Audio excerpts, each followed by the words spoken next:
Alam nyo ba na nakakain ng kawayan? Maghanap tayo ng labong para sa ating main menu. Yep, pagkain bukid yan.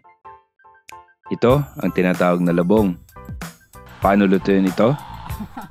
Hindi ko rin alam eh. Sabay-sabay nating alamin. Tara.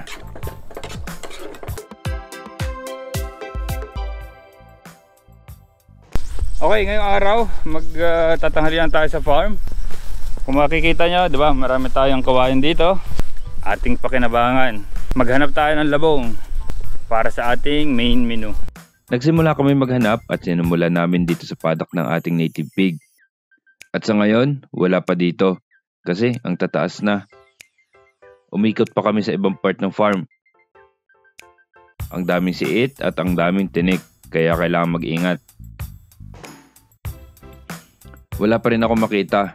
Try natin sa tinatawiran ko sa kabila. Nang biglang Yo! Saan?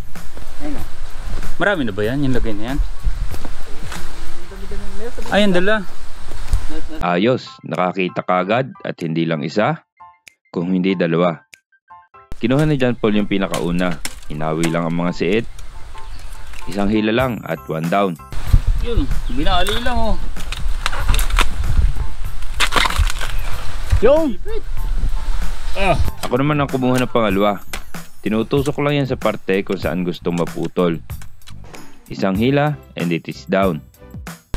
Okay, may dalawa tayong labong dito para ating pagsaluhan. Yan, bibili lang tayo ng tuyo at mga kapartner na pagkain ito. Tara, game! Pumunta kami ng tindahan para bumili ng mga ingredients at pang-partner sa ating kakainin. Malungkot naman pag yun lang yung ating kakainin, di ba? Bumili ako ng dilis na tuyo, mga okra, saging para naman may prutas, mansanas at request naman ni Jayman. 301 pesos lang yung mga pinamili. Nagpahabol pa ako ng kamatis na 31 pesos. Dumaan din kami sa hardware para bumili ng butane. Pag-uwi, sinimulan namin sa pagbabalat ng labong. Kasi ang labas nito ay matigas. Nangopya lang ako kasi first time ko rin baga. Nang mabalatan at maalis lahat ng matigas na part, hiniwa-hiwa na namin. Manipis lang para mabilis maluto.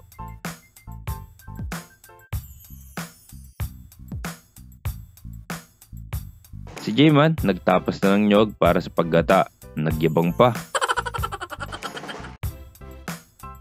Natapos na hiwain ng manipis ang labong, kaya isinalang na namin kasama ang tubig.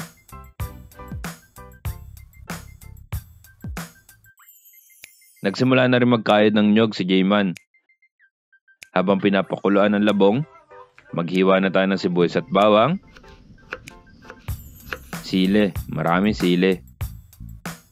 Nilamuta ko na rin ang gata.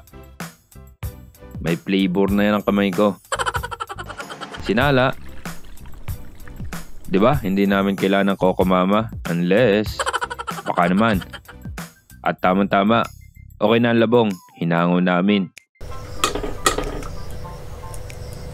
Kailangan hugasan at pigain. Mapait daw kasi ito pag hindi ito ginawa. Iginasa ang sibuyas at bawang. Ano? Sinet aside. Pinaghalo ang labong at gata. Sa pag-iganyan, sinama na namin ang sibuyas at bawang na tinusta. Kaunting sili lang muna kasi may kakain na hindi mahilig sa maanghang. Paminta at asin lang, katalo na yan. Habang iniiga ang gata at niluluto, sinet up ang portable stove para sa ating dilis na tuyo. Sinalang.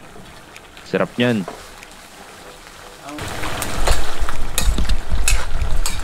Mabilis lang para hindi naman pumait. Na makapagbukod ng konting labong para sa hindi mahilig sa maanghang, dinagdagan na namin ng sili. Taste test. Okay na. Okra naman ang ating pakuluan. Kamatis, sibuyas at kalamansi naman para sa sausawan nito.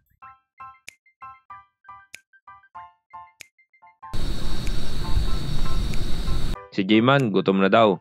Gawin na daw niya ang dahon ng saging. Nang mahango ang okra, sinet up na ang table. Kanin, ang ating ginataan na labong, ang dilis na tuyo. Sa iba, hinahalo ito sa mismong luto ng labong. Pero kami, hindi na. Toppings na lang para malutong pa rin. Okra, kamatis, at ang ating saging at mansanas. 2 bungkus na lettuce. First bite. Panalo. Tama lang ang luto. Malutong pa ang labong at ang ating tuyo. Ginawa ko pang samgyup. Pwede. Pasok lahat ng players. Kanya-kanya na nasubo.